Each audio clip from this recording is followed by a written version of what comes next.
Why doesn't logic change minds? Because beliefs are like fortresses. We launch our logical arguments like projectiles, but they bounce off.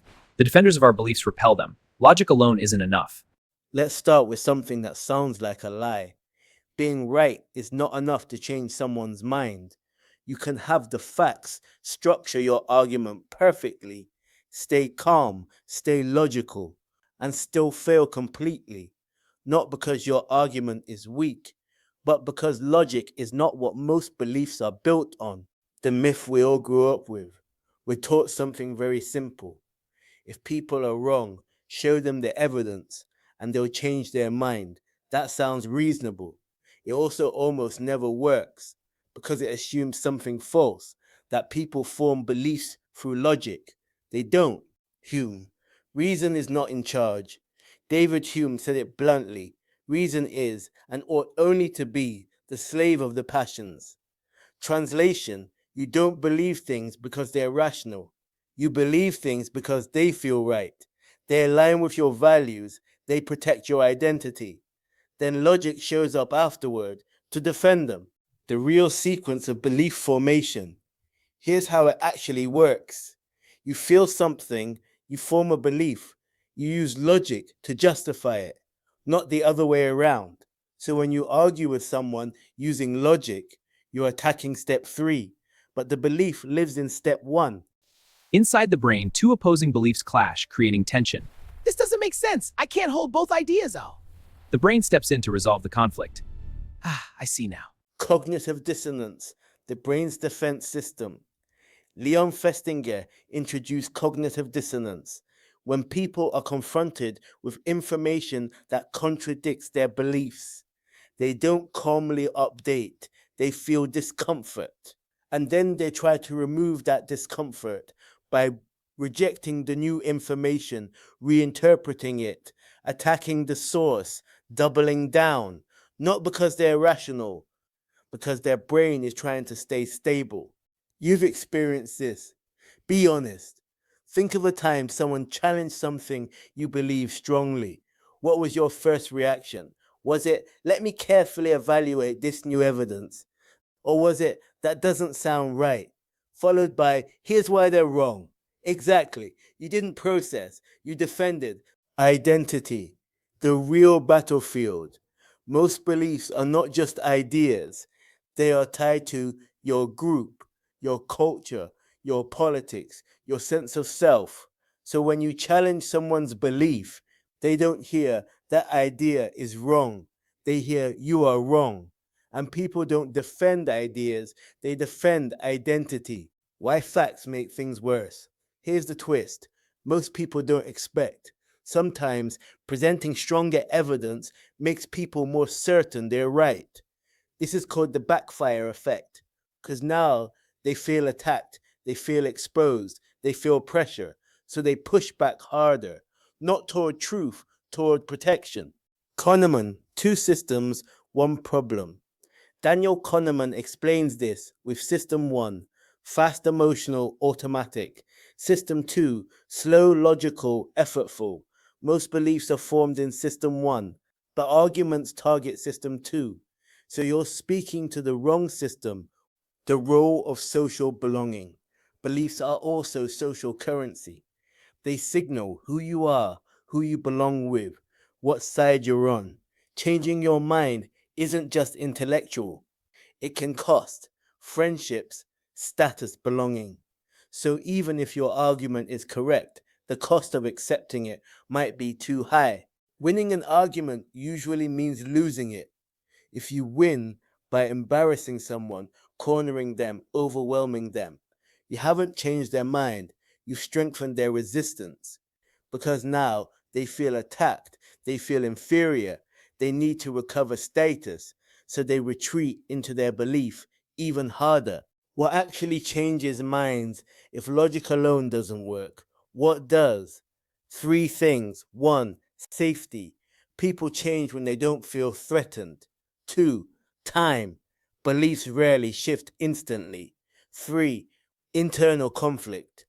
People change when they notice inconsistencies, not when you force them to. The role of questions instead of statements. Statements trigger defense, questions trigger reflection. Instead of that's wrong, ask, how did you come to that conclusion? Instead of that doesn't make sense, ask, what would change your mind? You're not attacking, you're opening space. The hard truth about debate: most debates are not about truth, they're about status, performance, validation. People aren't trying to understand, they're trying to win, look good, defend themselves, which means logic alone is powerless in that environment. So, what is logic actually for? If logic doesn't change minds, what's the point? Logic is not primarily for convincing others, it is for correcting yourself. It's a tool for identifying contradictions, refining beliefs, improving clarity. It's inward before it's outward. The shift you need to make: stop thinking, how do I win this argument? Start thinking, what conditions allow someone to rethink their position? That changes everything, because now you're not attacking, asserting, dominating. You're understanding, probing, guiding. The reality most people avoid: you cannot force someone to change their mind. You can only present ideas, reduce resistance, create space. The rest happens internally, or not at all. You can be logical, correct, well structured, and still fail to persuade. Because persuasion is not just about truth, it's about psychology, identity, emotion, environment. Not because logic is weak, but because logic is not where belief lives. Belief lives in something far messier. The self you're arguing with isn't one thing. Here's the part most philosophy leaves out: you're not arguing with a person, you're arguing with a system of selves. When someone hears your argument, it doesn't go to a single, unified mind. It gets filtered through their defensive self, their social self, their fearful self, their identity preserving self, their curious self. And those selves don't agree with each other. So when you present a logical argument, you're not speaking to them. You're speaking to whichever version of them is currently in control. Fragmentation, the real barrier to change. People like to imagine themselves as consistent. They're not. You're not. At any given moment, you are multiple priorities, conflicting desires, shifting narratives, competing interpretations of reality. That's not a flaw. That's how cognition works. The self is not a fixed entity. It's a temporary alignment of internal voices. Why logic fails at the surface level: when you argue logically, you're targeting the rational layer, but that layer is not always in control. Sometimes fear is in control, ego is in control, social identity is in control, past experience is in control. So your argument lands, but it lands in the wrong place. It reaches the part of them that can understand it, but not the part that decides what they believe. You already live this. Think about yourself. There are moments where you know something is true. You understand the logic. You could even explain it to someone else, and yet you don't act on it. Why? Because a different version of you is in charge. One that values comfort, avoids risk, protects identity, resists change. That's fragmentation. The myth of a stable you. Most people think, I am one person with one consistent set of beliefs. That's a story.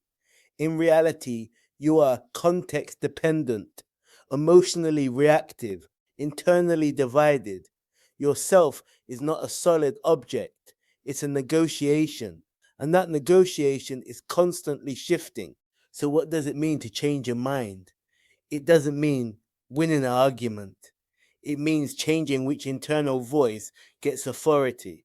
That's much harder, because now you're not just presenting logic, you're disrupting identity, comfort, belonging, internal balance. Why people resist, even when they understand? This is the key insight. People don't resist because they don't understand. They resist because understanding is not enough to override internal structure. They can see your point, follow your reasoning, even agree partially, and still not change because agreement is happening in one layer, but belief is held in another. Your writing, your frame, this is where your perspective cuts deeper than most philosophy. You don't experience yourself as one continuous thinker. You experience multiple perspectives at once, parallel interpretations, overlapping selves, processing the same reality. That's not confusion, that's resolution. Most people collapse those perspectives into one voice and call it me. You don't. You see the system. Why this makes you harder to persuade and more persuadable. Paradoxically, fragmentation gives you two advantages. You're harder to manipulate because you can see competing interpretations in real time. You're more capable of change because you're not locked into a single narrative. Most people are stuck defending one version of themselves. You're aware there are multiple. The real use of logic. Logic doesn't force belief, it creates alignment, not across people, within them. It helps one internal voice become clearer, contradictions become visible, weak reasoning collapse. But the final shift, that happens internally, when one version of you outweighs the others. Logic doesn't change minds, because there isn't one mind to change. There are layers, there are voices, there are competing versions of self. And belief shifts when those internal forces realign, not when someone wins. So next time you argue, don't ask, am I right? Don't ask, how do I win this? Ask, which version of them am I speaking to? And which version of me is answering back? Because until you understand that, you're not debating a person, you're debating a system.